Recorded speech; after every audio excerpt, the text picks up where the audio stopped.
Salam sejahtera, selamat lemah anda bersama saya Nixon Nyambar dan anda sedang menonton Dialog 3 Penjuru versi debat demokrasi yang mana kalau anda dapat lihat di belakang saya ini kita bersiaran dari Kuching, Sarawak. Belakang saya ini kita berlatar belakangkan tebingan Kuching Waterfront dan terima kasih juga buat penaja lokasi kita iaitu Riverside Majestic Astana Wing kerana menaja lokasi kita pada jam ini khas sekali dalam debat demokrasi Zon Sarawak buat episod kali ini. Tapi pada jam ini kita nak bersama dengan 3 panel yang mewakili parti sayap muda yang berbeza-beza yang mana mereka akan menyampaikan hujah ataupun idea terbaik khususnya dalam menangani cabaran yang dekat di hati para belia yang mana kita tahu antara cabaran yang sentiasa ditekankan ataupun menjadi isu pokok buat para belia adalah berkenaan dengan isu peluang pekerjaan, berkenaan dengan isu inflasi ataupun kos sara hidup dan tidak lupa juga berkenaan dengan isu gaji minima. Mungkin ini antara perkara yang kita dapat dengar melalui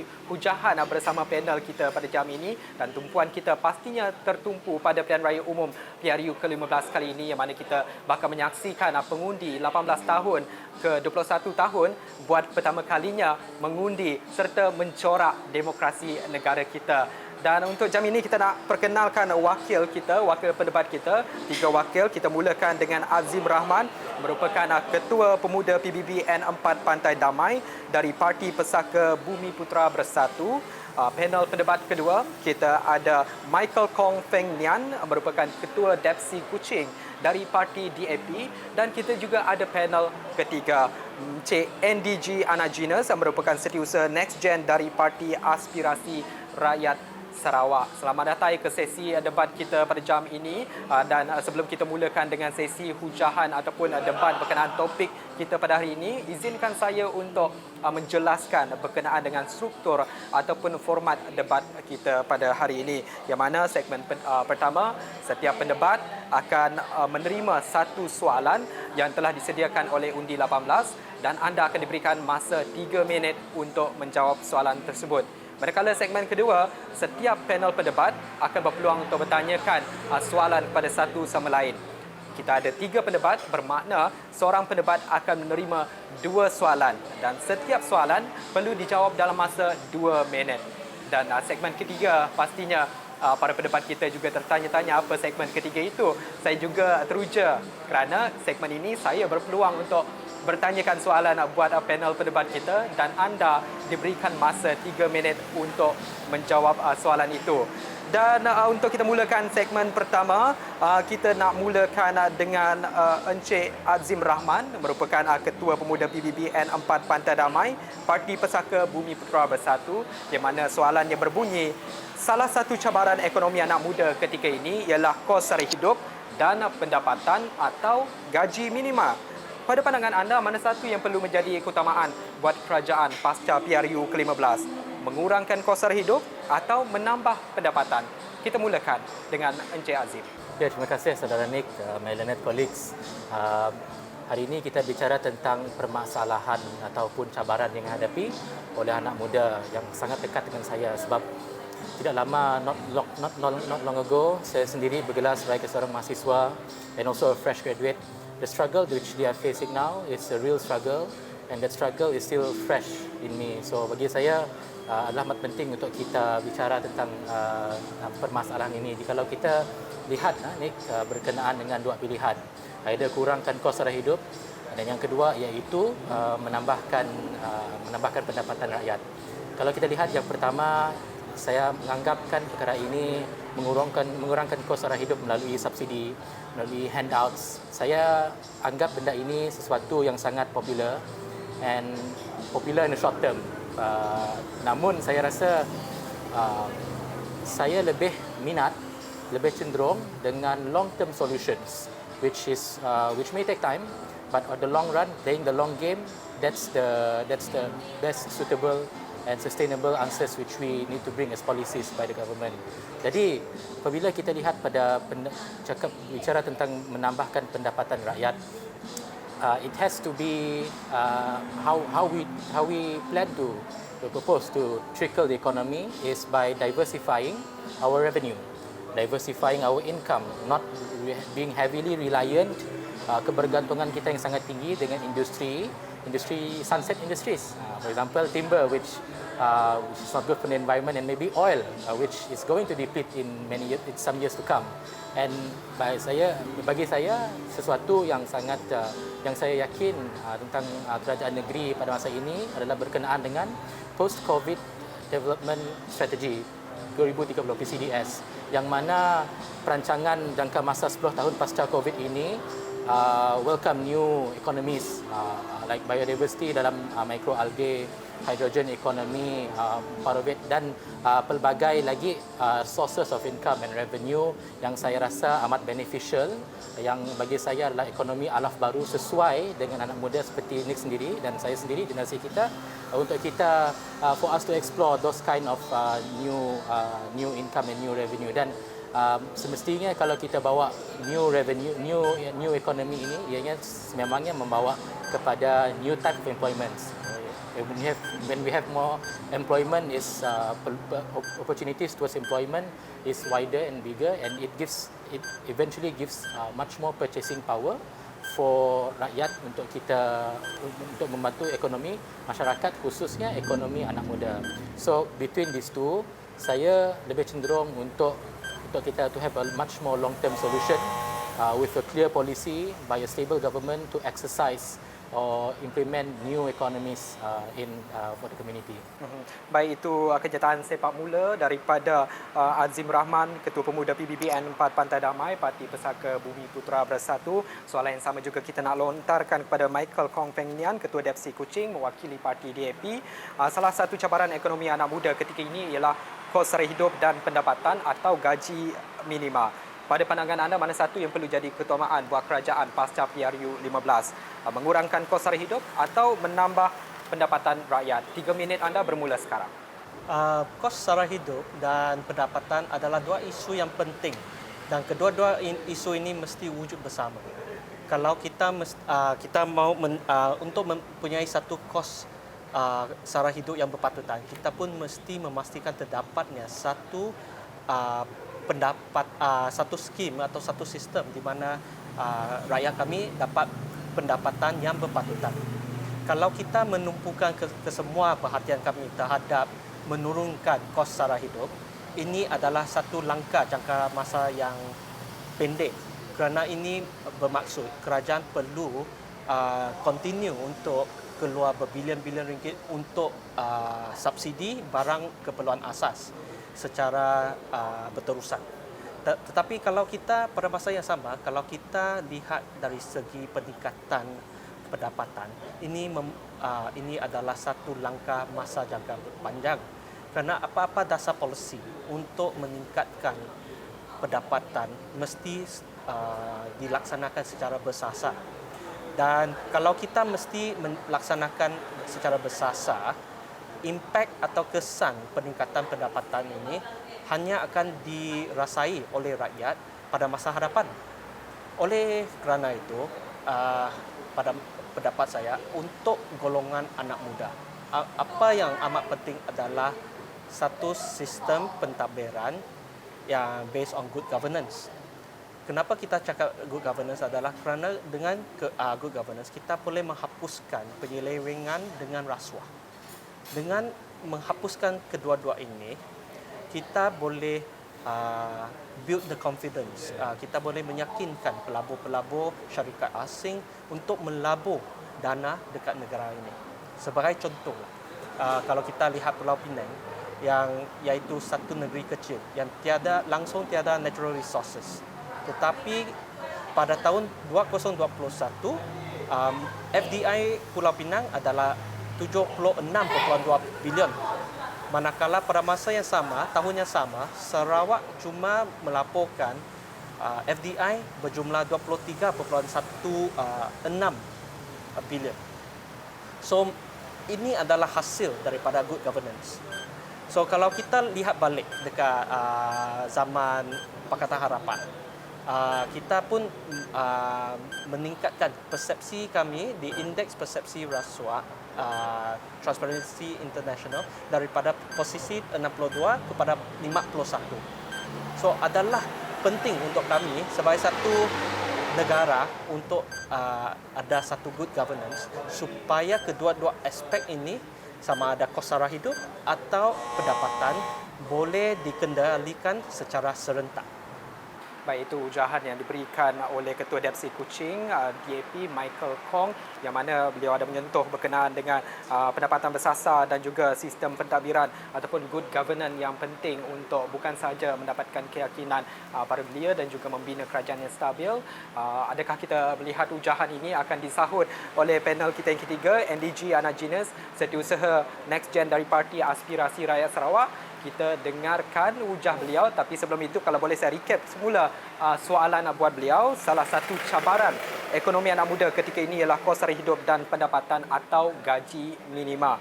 Pada pandangan anda, mana satu yang perlu jadi utamaan kerajaan baharu pasca pasca PRU15? Mengurangkan kos sara hidup atau menambahkan pendapatan rakyat? Apa kata kita dengarkan? Terima kasih Astro Awadi. Bagi saya, kedua-dua kos sara hidup dan pendapatan minima ini berkait rapat. Ya. Kedua-dua ini penting, seperti saudara dari DAP tadi katakan, kedua-duanya penting, berkait rapat. Kos sara hidup, kalau kita tengok menurut IMF ya, ataupun Bank Dunia, ada tiga faktor yang menyebabkan kos sara hidup meningkat, harga rumah meningkat. Pendapatan itu slow, ya, pertumbuhan pendapatan itu slow, dan hutang isi rumah itu pun meningkat, ya. The income debt of household increase. So tiga perkara ini, ya, kalau kita lihat kos sara hidup, tiga perkara ini kerajaan perlu pasca PRU15 perlu address, ya. This has to be addressed. This three thing. Rumah yang tinggi, ya, harga rumah yang tinggi, karena sekarang ini generasi muda dia susah untuk beli rumah. Berbanding dengan generasi ibu bapa kita, ya. Inflasi dari 1960 sampai sekarang meningkat average 3%. Benda yang RM100 sekarang sudah jadi RM500, ya. Jadi selepas pasca pandemik ini, saya lihat ekonomi kita sebenarnya sudah kukuh, ya. KDNK GDP kita meningkat 500 kepada 372 bilion, ya.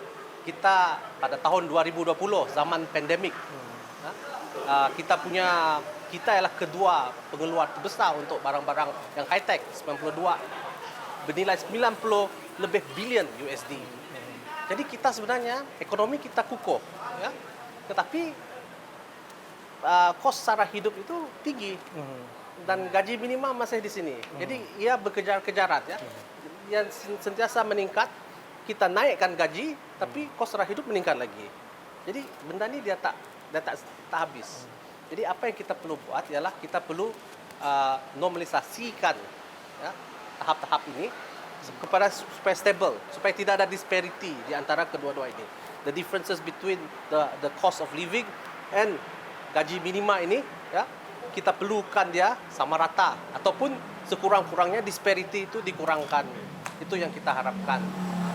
Gaji perintah gaji minima sentiasa direview setiap 2 tahun, ya. Tapi kadang-kadang kurang dari 2 tahun kita tengok kerajaan menaikkan kita punya gaji minima. Mungkinkah itu kerana mereka ingin meraih undi? Jadi kerajaan perlu berhati-hati. Kerajaan yang baru ini nanti yang kita simpan, yang kita undi untuk menjadi pentadbiran yang baru ini nanti perlu berhati-hati supaya mereka membuat satu manajemen yang teratur. Jangan saja menaikkan gaji untuk popularity. You have to look at our economy and then look at our cost of living, then we increase our pendapatan supaya setara dengan cost of living.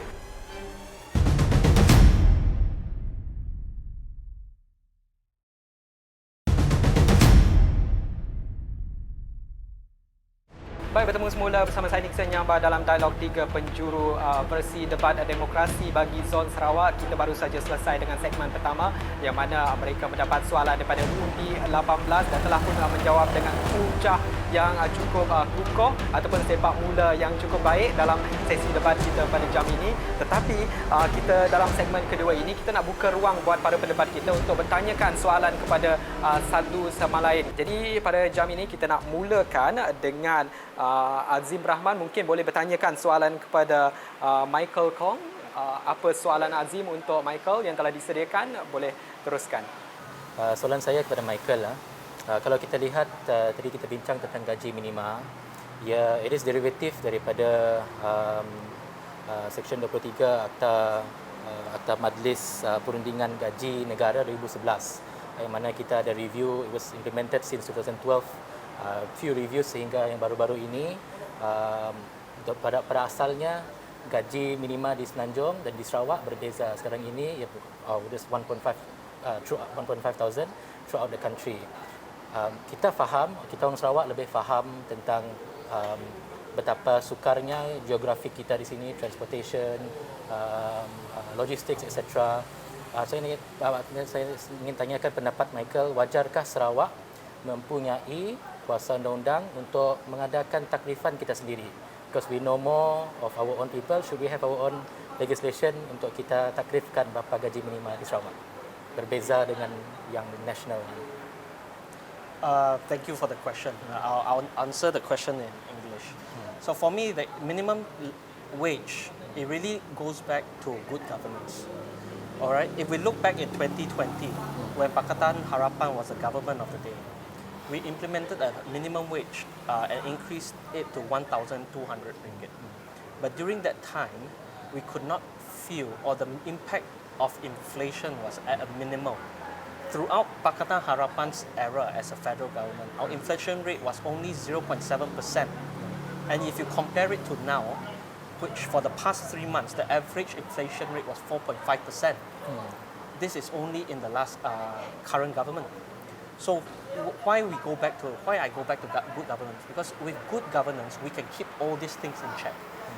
Even if you raise the minimum salary to 1,200, inflation is kept in check. If you compare to the current, immediate past government of BN and GPS, the minimum salary was increased to 1,500 on 1st of May 2022. But once that was implemented in Malaysia, the inflation rate went up immediately, and that is what we are feeling now. So we go back to the fundamentals. The fundamentals is good governance. You can increase your salary. You can have your own legislation to regulate minimum salary. But without good governance, you bring along with you an increase in cost of living, which, if left unchecked, will be a burden to the rest of the people of Malaysia. Dan sekali lagi Michael Kong menekankan good governance penting bagi membina sebuah negara yang menekankan keseimbangan berkenaan dengan kos inflasi dan juga membawa negara ke arah yang stabil. Itu soalan yang diberikan oleh Azim Rahman kepada Michael. Tapi seterusnya kita nak beri ruang buat Encik MD untuk bertanyakan soalan kepada Michael. Apa soalan yang ingin dilontarkan kepada Michael? Silakan. Soalan saya tengah berfikir nak tanya dia apa ni. Soalan saya senang saja. Ketika Pakatan Harapan menang pada 2018, ya, 2018.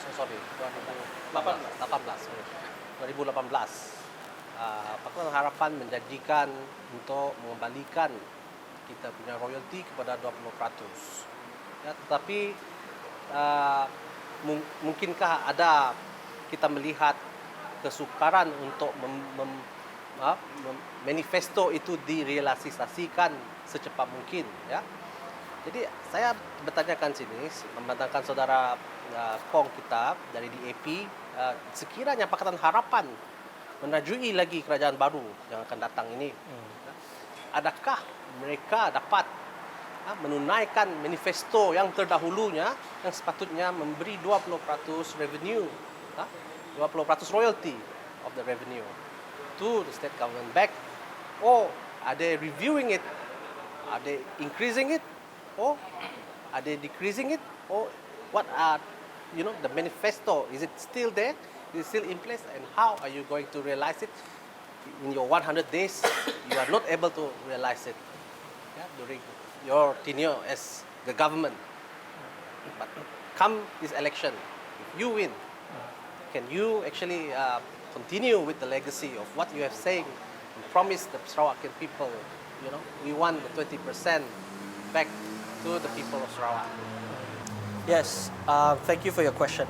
So in 2018, there was a promise by Pakatan Harapan to return 20% of oil royalty and 50% of income tax generated from Sarawak back to Sarawak. When this promise was made, we prepared the terms and conditions in an agreement called the New Deal Agreement, which was provided to Abang Johari as the then Chief Minister of Sarawak, or which we call now the Premier of Sarawak. In the New Deal Agreement, there were specific terms and conditions, and one of the terms and conditions attached for the 20% plus 50% was the return of autonomy for healthcare and education back to Sarawak. And with the return of this autonomy, Sarawak is to take care of all fiscal responsibilities, meaning they manage all the financial aspect and obligations. Unfortunately, when we won the government, Abang Johari did not reply to say that he is acceptable to these terms. So what happened next was, since a term was proffered by us and it was not accepted by PBB through or GPS, then we had to revisit. We had to see why they were not happy with it.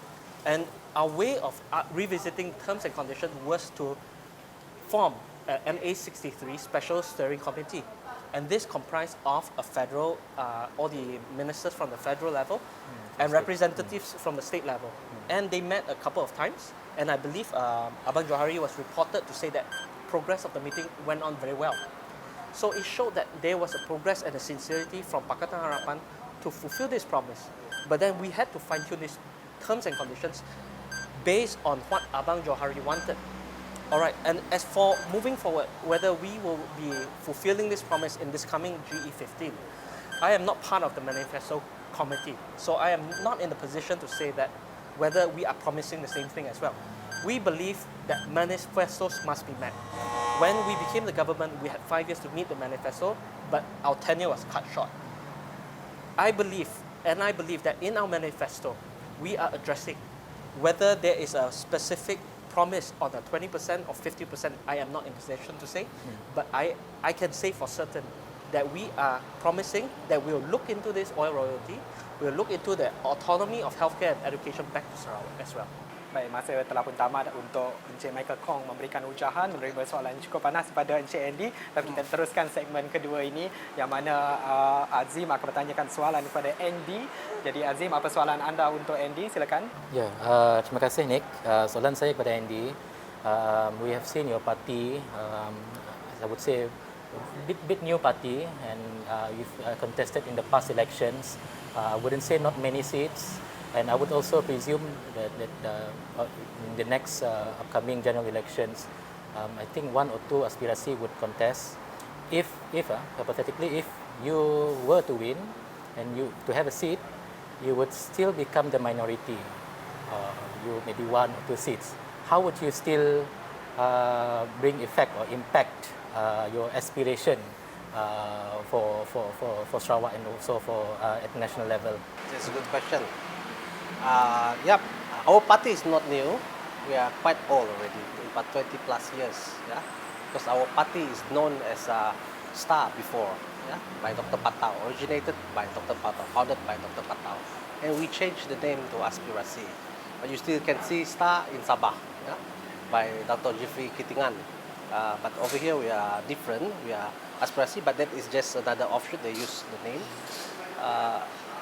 We are a humble party, a small party. We are not big like the two of you from, yeah. But what we are, our goals is to be policy friendly. Yeah? We want to be friendly to policy, but not friendly to the party, because we have to be the opposition. We are minority, and we know that we cannot form the government. Maybe we will be in the government bloc, or we support the government bloc, or we be in the opposition bloc. But we, for sure, we will look at policy that have a good interest, given a good interest to the people. Yeah, because we want a policy that is for the welfare of the people, for the betterment of the economy of the people, or the quality of life. So we are friendly to the good policy, but we are not. We will criticize the government of the day if there is no good governance. Yeah, if no good governance, we will criticize. But we want to be policy friendly. When we go in, even though we are small, we want to have a strong voice. That is our impact, so that we always remind whoever in the government that they'll be reminded to actually manage this government to be a good government and to be a government that is free from rasuah. That is our objective. Yeah, I think our objective is always to have a good governance. I think GPS want a good governance, DAP also want good governance. Everybody want good governance. Yeah? So this is why we are coming in. We want to remind all the government of the day to always be fair to the people and to be free from corruption and to practice good governance.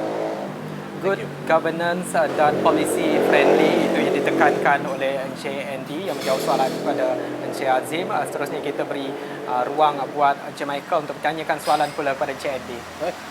Hi Andy. Yeah. So your party, my question to you, your party advocates for a statewide referendum towards the end goal of independence of Sarawak. Yeah. This is pretext on the notion that once Sarawak is independent, Sarawak will be better off with all the rich resources that it has. All right? As I have stated earlier, without any good governance, we will have more leakages, we will have inefficiency, we will have corruption. So because of that, my question to you is, your party will be contesting in only one seat in the coming general elections. How will your party or any other local parties who only stand in a couple of seats affect national politics and push towards good governance? To answer your question, we want referendum, but we cannot do it because our target is the state election. Only by through a state election we can push for referendum. We have to have a majority of people to agree to have a referendum, just like what happened in Scotland. Yeah? But if we're going into the parliament and we only have few seats, we still can voice it out. We can still be part of the ecosystem of this government, the parliamentary system, to voice out the grievances of the Sarawak people at the federal level. Whoever is the government of the day, we will always stress out, like what you said, good government, no corruption, and we want Sarawak, to prosper because we have been neglected for 60 years. We are the partners of Malaysia, but we because of the PDA 1974, yeah, all of this continental shelf, our rights on oil, has been violated, and then we have our ports, because of the cabotage, the dasar cabotage, we have to pay, our rakyat have to pay more for the goods. It's not fair, because you talk about cost of living, yeah, but the price of the cost of living, though, the goods that we have to get in Sarawak is higher if you compare, yeah. The goods of groceries is higher because of the cabotage policy. We want our ports back. How to voice it out? We voice it out to the federal government, the government of the day.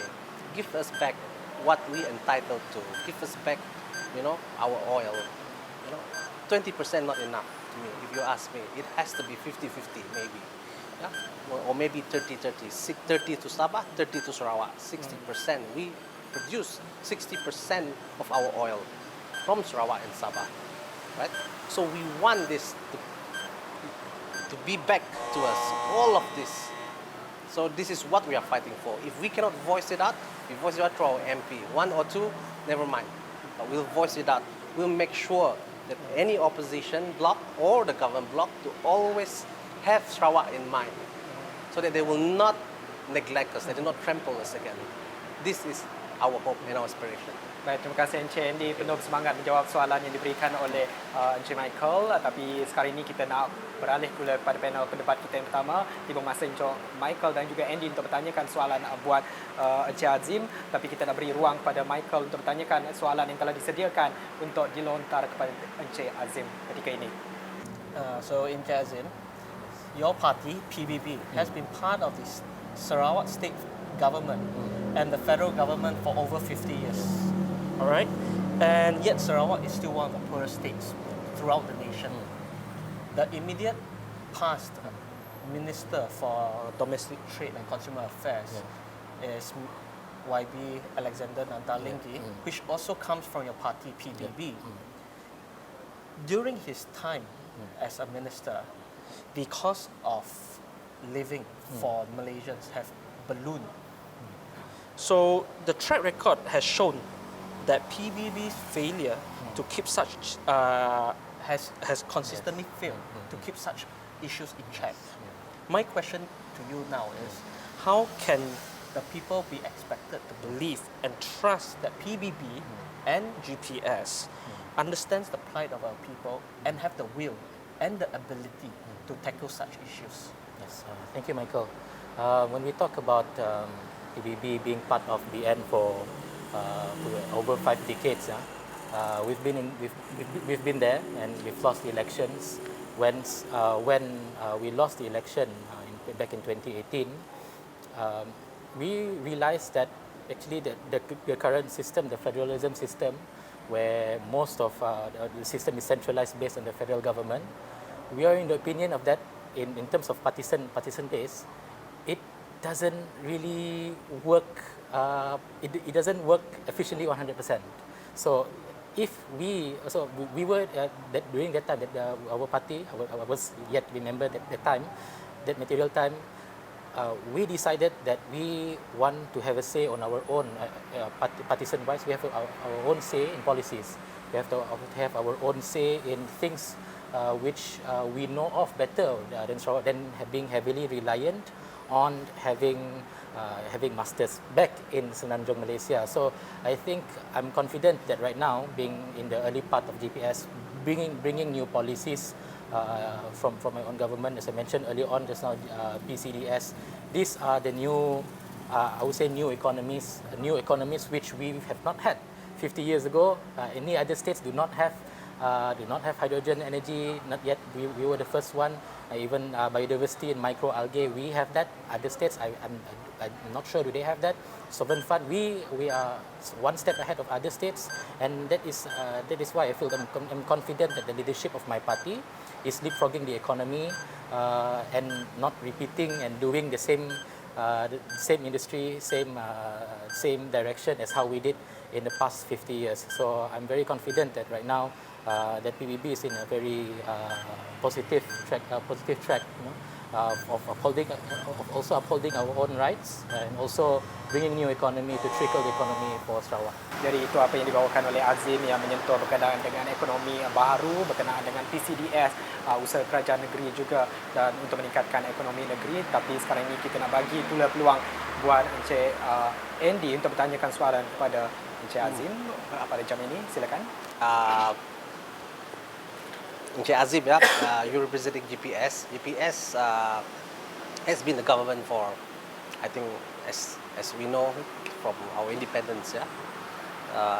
PH, I think, has given us a good, given opposition when they were in the government.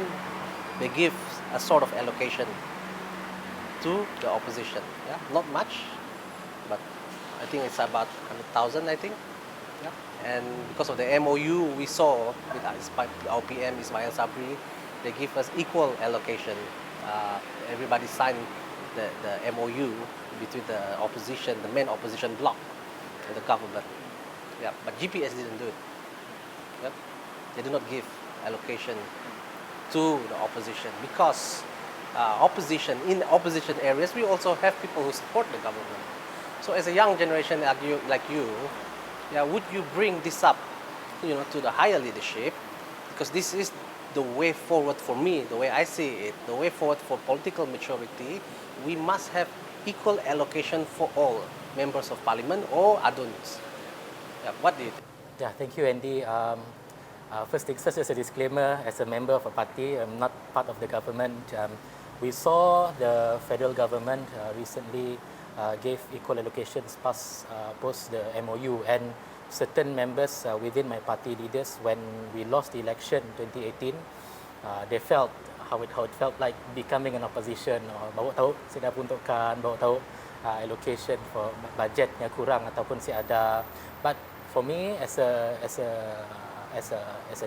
new generation in my party, I believe in having the idea of having equitable allocation across party, across kawasan. I think it's something commendable to be brought up to, and definitely personally I know that not just equal allocation but equitable allocation. Why I say equitable allocation?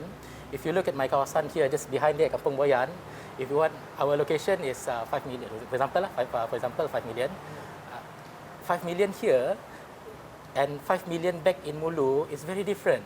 We may feel that 5 million here is enough, but 5 million back in other rural areas, which is much more geographically challenging, it may or may not be enough. So I think I'm all up for having a revision of how we want to give allocations across the state, not just across parties, but also according to the regions, according to the needs. Most definitely, it's not a one-size-fits-all policy here in Sarawak. It's very different, especially other parts or other more rural parts of Sarawak beyond the cities, which I am a constituent of lah. So yeah, as a next generation executive member of Muda, I'm up for that idea.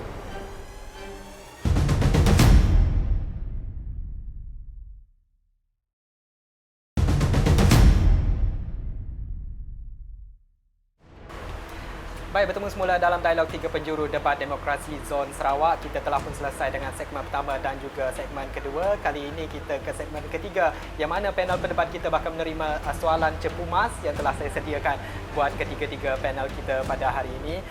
Dalam Encik Azim, Encik Michael dan juga Encik Andy. Kita mulakan seperti segmen pertama, kita mulakan dengan Encik Azim dengan soalan yang telah saya sediakan buat Azim yang mewakili PBB.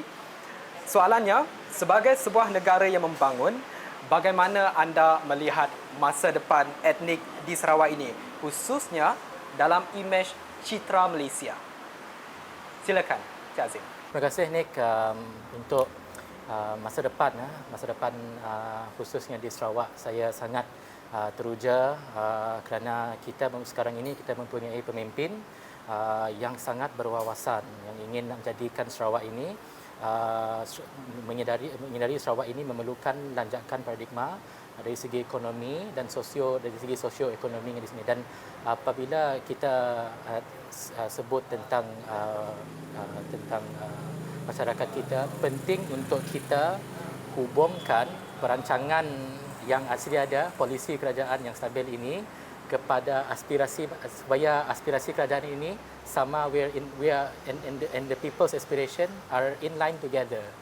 Barunya silah seorang suka diri perlu kita mempunyai we need to deliver the message right to the people, supaya apa yang hasrat kerajaan yang nak dicapai, misalnya dalam PCDS 2030, apa yang kita sasarkan yang untuk achieve pada tahun 2030 itu tercapai. Mungkin 100%, tapi sekurang-kurangnya maybe dalam target A lah, 80% ke 85% ke, yang sekurang-kurangnya masyarakat kita dan khususnya anak muda boleh jadi pemangkin untuk membangunkan ekonomi setempat. Dan masyarakat kita bersedia, mereka tahu tentang potensi kerajaan yang sedia ada dan bersedia untuk menggalas tanggungjawab, menggalas amanah untuk meningkatkan ekonomi kita setempat di bumi Sarawak ini. Jadi itu anda masih lagi berbaki masa, mungkin ada nak tambah lagi dengan statement berkenaan dengan kalau kita nak ceritakan tadi berkenaan citra Sarawak, tapi relatekan dengan citra Malaysia, kerana Malaysia ini pelbagai dan etnik Sarawak di mana? Ya, bagi saya kalau kita lihat tentang ekonomi baru, yang banyak states now they are looking at Sarawak, how we do stuff here, because we have the new technology, we are bringing in new technologies and new ideas here. Sarawak being the benchmark, dan apabila kita relatekan tentang orang etnik Sarawak ataupun our own local people leading charge in this economy, I think it's a good representation where we have Sarawakians being exemplary of our other Malaysian counterparts. Jadikan Sarawak orang etnik, our own local people being the example for other states and other people within Malaysia. Dan saya rasa ini adalah aspirasi yang baik untuk kita ketengahkan dan untuk jadikan Sarawak ini as the example, as the benchmark and the yardstick of many other people within the country and also in the region. Baik, kalau dapat saya rangkumkan apa yang dikatakan oleh Encik Azim tadi, yang mana beliau berkata berkenaan dengan hubungkan polisi dan juga samaratakan aspirasi di peringkat persekutuan dan juga di Sarawak ini supaya jurang ataupun kekurangan ini dapat dirapatkan. Itu yang dapat dirangkumkan daripada jawapan Encik Azim. Tapi sekarang ini kita juga teruskan dengan Encik Michael dengan soalan. Saya rasa Encik Michael juga cukup teruja untuk menerima soalan ini kerana dari tadi nampak tersenyum saja untuk menerima soalan daripada saya. Okey, saya nak tanya, adakah wajar rakyat dilibatkan secara langsung atau terus dalam proses penggubalan undang-undang negara? Ya ataupun tidak? Bagaimana? Jadi kita nak dengarkan pandangan daripada Encik Michael berkenaan dengan soalan ini. In the current structure in Malaysia and in Sarawak, the people vote for a representative to be their voice in parliament or in DUN. Thus, the coming GE, we are voting for a representative to represent in Kuching context for Bandar Kuching and the Stampin parliamentary constituency. When we vote for these elected representatives, we are giving them the vote of confidence, the benefit of doubt that they will be our voice of conscience, they will advance our cause, they will speak up for us in any amendments of law, in any enactments of law, and anything that is beneficial to their welfare.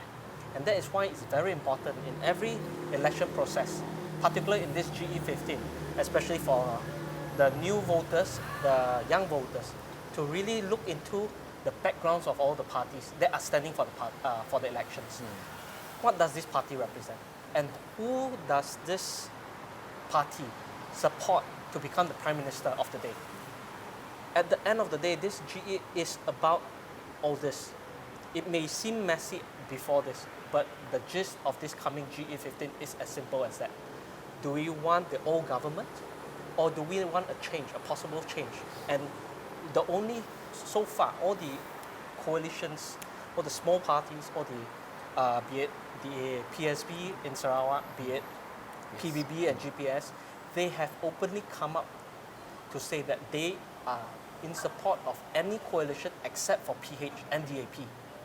So in essence, we are looking at a GE15 where we are pitting PH, which comprise of DAP, PKR, Amanah, APCO, pitting PH against all these other parties, be it UMNO, be it PAS, be it GPS. And the voters really need to see, based on the candidates that we are pushing forward, do they represent that voice of confidence, that voice of conscience, and will they be able to push through good policies, good governance through their designated PM candidate? That is why this GE, we must re-emphasize, and we must call upon all these new voters, all these young voters to come out and vote. Come out to our charabas, come out to read all the flyers, read all the political news. Equip yourself with all the information. Based on all this information, who do you think can be that voice of conscience? That can be that person who speaks up for you, and through him, you can choose a prime minister that represents the vision and the Malaysia that you want for. Pujian cukup kuat sekali diberikan oleh Encik Michael berkenaan dengan siapa yang menjadi representasi terbaik dalam menggubal undang-undang, terutama sekali apa yang dilakukan di Parlimen. Dan seterusnya kita nak ke Encik Andy, yang mana soalan saya adalah, anda mewakili Parti Aspirasi Rakyat Sarawak sebagai the next gen. Sekiranya anda mempunyai kuasa sebagai wakil rakyat untuk melakukan sesuatu perubahan ataupun transformasi ke atas sesuatu kawasan. Kita tahu Sarawak ini luas. Apa yang ingin anda bawakan dan mengapa? Itu soalan cukup bagus. Sekiranya saya kerajaan, ya, itu maksudkan. Sekiranya saya menerjui kerajaan, Saya rasa sekiranya aspirasi berkesempatan untuk menerjui kerajaan, saya rasa kita akan praktiskan kerajaan yang inklusif. Kita tidak mau jadi kerajaan yang seperti saudara kita sebelah kita ni tadi katakan pit against each other. Ya, we will, when we become the government, we will, hand out our olive branch to everyone, because next after the election you choose your government, but the government must be open to everyone. Yeah, everyone. When I say everyone, even the opposition. Okay? Maybe the opposition, we have people in the opposition who is talented also, if we are the government. So we want them to be in the government if they can, they help, or we can find talented people among them and create a unity government, work for a betterment of our country. This is how I see it. We want to be inclusive government, not a government that, if you become the government, everything is blocked for the opposition. You cannot use the hall. You cannot use this and that. No allocation, no equal allocation. We're not going to do that. We give equal allocation. We let the opposition to have a say, and they also can have an opposition or ministry with our government, together with us. Because after election, everybody have to work together. This is my aspiration. This is my aspiration. Everybody have to work together. After election over, that's it.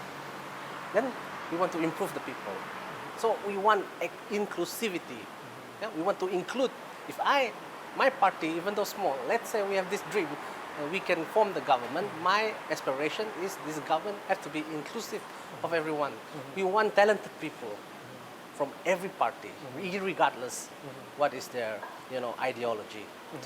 Work together and grow this country together to make it a better place to stay. This is my aspiration. Baik, itu kenyataan dikeluarkan oleh Encik Andy yang mana beliau menekankan berkenaan dengan bagaimana politik itu dapat menyatu padukan, bagaimana inklusiviti itu penting yang mana bakal membawa kepada pembangunan sesebuah negara ataupun kerajaan yang kita tahu mahukan kerajaan yang stabil ataupun tabir urus yang baik. Itu yang dikatakan oleh Encik Andy. Tapi sebelum kita wrap debat ini, kita nak dengar ucapan penggulungan daripada setiap panel ataupun closing statement daripada panel-panel pendebat kita pada jam ini dalam debat demokrasi. Kita boleh mulakan dengan Encik Azim, silakan. Terima kasih Nick, my learned colleagues Michael and also Andy. Pertama sekali saya nak ucapkan terima kasih kepada Awani dan juga Undi 18 kerana berjaya mengadakan diskusi ilmiah bipartisan seperti yang kita adakan hari ini, sesuatu yang sangat saya raikan. Sebentar tadi saya beritahu Michael, first time saya tengok DAP dalam Awani, dan inilah saya rasa inilah sesuatu representasi. For me this is a good progress in democracy and bringing progress. I think that our generation has the will to bring this positive political culture, being debates or discussing about policies, not just confined to your own party, but we can do it also across different parties. I'm always been a proponent of bipartisanship. Jadi when we talk about progress, adalah amat penting, khususnya PRU 15 ini, yang mana kita melihat pertambahan pengundi muda dan also atau pendaftaran automatik, khususnya pengundi muda macam saya sendiri dan ramai kawan-kawan saya yang baru pertama kali undi. Penting untuk anak muda terlibat dalam pesta demokrasi ini, and it shows them that if the youth have a very they are confident in voting, it sends a message that the youth shall not be neglected. Policies shall also take into account and perspectives of the youth. Sekarang ini saya faham mahasiswa ataupun fresh graduates depan kami memang sukar, and adalah amat penting, and also it's my role as a member of a party which is also a coalition in the government to bring this out that voice out the opinions, voice out what the struggle really is on the ground. Dan saya rasa saya pada kali ini, bukan saya nak kempen, pada kali ini saya harap anak muda pandai menilai calon bukan hanya berdasar pada parti semata-mata, but you need to make good judgment based on the calon and what kind of policies do they prescribe, what kind of belief that they want to bring. So for me, if we vote based on berdasarkan calon, the credibility, mereka membuat penilaian yang baik tentang kredibiliti mereka, resume mereka, dan saya yakin dan percaya bukan saja pada PRU kali ini dan juga pilihan-pilihan rakyat yang akan datang, pengundi muda boleh jadi kingmaker dalam memilih sesuatu kerajaan. Baik, itu ucapan perkelongan daripada Encik Azim. Kita teruskan dengan ucapan perkelongan ataupun closing statement daripada Encik Michael. Silakan Michael. Terima kasih. So, supaya seperti yang dihujah, kami telah menjadi mangsa kepada sistem di mana ketiadaan satu good governance. Because of the absence of good governance, we have seen corruption, we have seen inefficiency, we have seen siphoning of monies. And kerana itu, hutang negara kami sudah menjejak sampai ringgit Malaysia 1 trilion. This is a huge step for us because that means that a significant satu bahagian besar daripada pendapatan negara akan digunakan untuk menjelaskan hutang. Ini adalah sangat penting kerana hutang-hutang ini akan dibiayai oleh orang muda sekarang pada berpuluh-puluh tahun yang akan datang. So this is very important because every time we have to pay a certain debt, it means that we have lesser money. We have lesser money to membangunkan negara. We have lesser money to reinvest in the people. And the losers on this inefficiency of this good governance are the people. And we don't want us, the people, to be on the losing end anymore. Oleh kerana itu, itulah agenda kami, Pakatan Harapan, iaitu good governance. Kita memang committed terhadap agenda ini. Kami mau mengutamakan good governance supaya, dan ini adalah agenda keutamaan kami kalaulah kami menang pilihan raya umum yang kali ini. Kami memang believe, kami memang sokong idea bahawa dengan good governance kami boleh mengkayakan orang, dan pada masa yang sama kita boleh membangunkan negara ini. So dengan kesimpulan saya, memang kita mau push forward agenda good governance, dan harap dengan ini good governance ini kita boleh mengendalikan, mengurangkan kos sara hidup, dan pada masa yang sama kita boleh meningkatkan pendapatan rakyat Malaysia. Kita teruskan dengan ucapan perkelongan daripada Encik Andy pula. Encik Andy, apa ucapan perkelongan anda? Ya, saya setuju dengan kedua-dua saudara hari ini. Ya, mereka mempunyai idea-idea yang benar, good governance, dan we also hear from our GPS representative, ya, dan dia inginkan satu bentuk idea untuk mengembangkan ekonomi kita, ya. Jadi bagi saya sebagai aspirasi, ya, parti aspirasi, kita parti kecil, tapi kita bukan anti development, kita bukan anti progress. We will always support whichever government that can give the best to the people. This is what we are. Yeah, even though we are small, we want to support whichever it is. Pakatan Harapan, PN ataupun Barisan Nasional. Ya, kita bercita-cita untuk memberitahu kerajaan. Ya, kita perlu, the new generation have to be mature. The next generation of politicians have to be mature. We shouldn't be having animosity after election, but work together. Yeah, I see some politicians said we won't work with this certain so and so, or the party so and so if we win the election. We are not going to. We want to remind the government, whoever the government will be, must work together. This is what we want. We want to see the government, to talk with each other, to always have dialogue with each other, to help each other. Because even the opposition, whoever the opposition will be, is also the rakyat. They also pay tax. They are also taxpayer. So we want an inclusive government. Aspirasi, one inclusive government. This is what we want. This is our goal. Yeah? Talking about economy, we still go back to good governance. No good governance, no foreign direct investment. Yeah? Less FDI, for example. But I want to stress out something here. We have to upskill our human talent, our human capital. Ya, I think like earlier Saudara Azim ada mengatakan bahwa kita terlalu depend on commodity.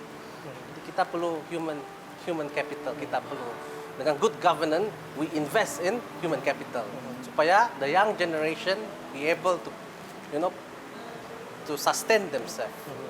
In the end of the day, economy. We want to have, our periuk nasi di depan kita. We want to be sustained. I want you to buy a house, more house maybe, buy more cars. Young generation want this kind of thing. Yeah? Young generation want economy. They want to be comfortable. So all of this, the two of them, the idea is good. Good governance give, a better Malaysia. Economy give, a sustainable country with progressive growth. Yeah, this is what we want. We want to hear the ideas from other parties. Aspirasi, even though small, we want to work with everyone. We're not going to say we're not going to work with anyone if we become the government. I want to tell this to the government after this PRU. Work with everyone. Do not isolate anyone. Do not alienate anyone. Please, this I plead to the government that will be elected after PRU 15. Jadi itu antara hujah ataupun idea terbaik yang dibawakan oleh pendebat-pendebat kita dalam episod debat demokrasi pada kali ini. Selepas ini debat demokrasi ke mana, iaitu kita kena tunggu, tapi itu saja masa yang kita ada untuk sesi dialog 3 penjuru debat demokrasi Zon Sarawak. Terima kasih kepada panel kita iaitu Azim Rahman, Ketua Pemuda PBB N4 Pantai Damai, Parti Pesaka Bumi Putera Bersatu, Michael Kong Feng Nian, Ketua Dapsi Kuching mewakili Parti DAP, dan NDG Anak Gina, Setiausaha Next Gen dari Parti Aspirasi Rakyat Sarawak. Tiada menang, tiada kalah. Inilah hujah ataupun suara daripada anak belia. Kita akan bertemu kembali mungkin dalam episod debat demokrasi yang berikutnya. Sekian saja, saya Nixon Nyambar menutup dialog 3 penjuru debat demokrasi.